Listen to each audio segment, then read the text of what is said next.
আমরা নারীকে সৃষ্টিকর্তা অনেক সম্মান দিয়ে দুনিয়াতে পাঠিয়েছে,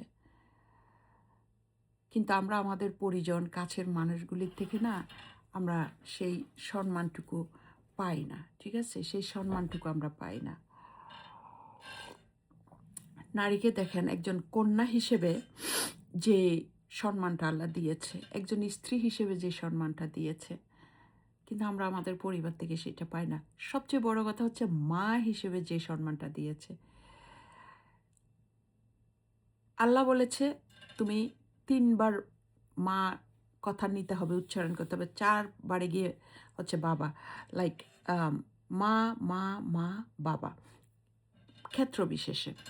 সো বাবা তো অবশ্যই গুরুত্বপূর্ণ, কিন্তু এখানে মার বিষয়টা সৃষ্টিকর্তা এমনভাবে বলেছে যে তোমার মা যদি তোমার প্রতি কোনো অন্যায়ও করে, তোমার মার বিচার করার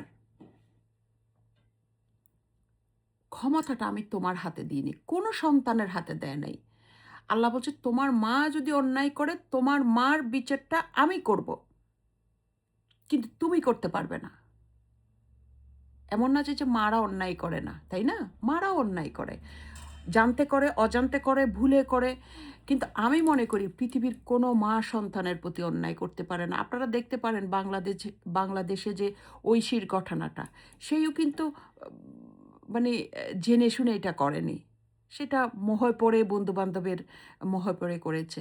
সো কোনো সন্তানকে তার মায়ের, ইভেন বাবাও, বাট বিশেষ করে আমি মার কথা বলছি, যে সন্তানকে সে ক্ষমতা দেয়নি যে তুমি মার বিচার করবে।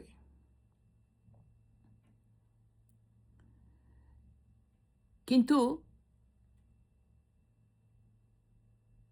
মা যদি কিছু করে, সৃষ্টিকর্তা বলেছে সেটার বিচার আমি করব, তুমি করতে পারবে না। তোমারকে সে যে, কারণ আমি তাকে চয়েস করেছি দুনিয়াতে, আল্লাহ তাআলা বলছে আমি তাকে চয়েস করেছি, তার পেট আমি চয়েস করেছি যে তার মাধ্যমে আমি তোমাকে দুনিয়াতে আনার জন্য।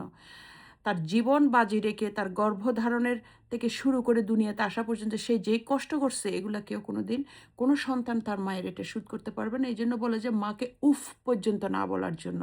উফ বললে আল্লাহর আরশ কেঁপে যায়। হ্যাঁ, তার মানে মা দোয়া তুলসী পাতা, আমি সেটা বলছি না। সৃষ্টিকর্তা বলেছে মা দোয়া তুলসী পাতা না হলে সেই বিচার সৃষ্টিকর্তা করবে, কিন্তু সন্তান নয়। কিন্তু আমরা অনেক মায়ের ভাগ্য কিন্তু খুব খারাপ,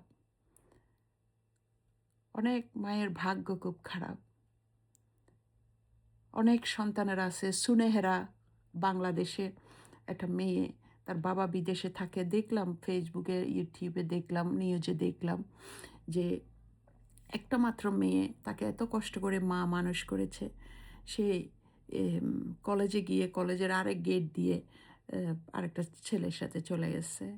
তারপরে গিয়ে মার বিরুদ্ধে অনেক কথা বলছে, মা তাকে বিক্রি করে দিতে চাচ্ছে, এই করতে চাচ্ছে, সেই করতে চাচ্ছে। তারপরে ওই দিশা না তিশা মেয়ে একটা নাম আছে, সেটাও দেখি, এখনও দেখি, বুড়া বেটা একটার সাথে গিয়ে বাবা মার বিরুদ্ধে কথা বলছে, মা এটা বলছে ওইটা বলছে এটা করছে।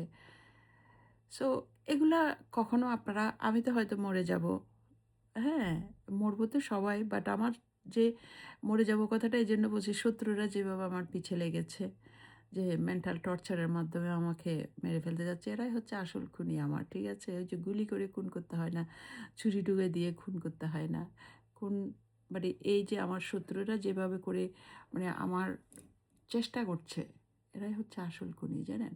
যারা আপনাকে জেনে শুনে, এবং ওরা বলছেও কিন্তু তোমাকে আমরা এটা জেনে শুনেই করছি, ওদের মেসেজ আমার কাছে আছে, ওদের ভয়েস মেসেজ আমার কাছে আছে, ওরা বলতেছে যে তোমাকে আমরা জেনে শুনে এটাই করছি। সো চিন্তা করতে পারেন। সো কিন্তু কি বলবো, আমরা অনেক মায়ের ভাগ্যটা খারাপ। আর আপনি দেখবেন যে সবসময় ভালো মানুষগুলো সাফার করে বেশি।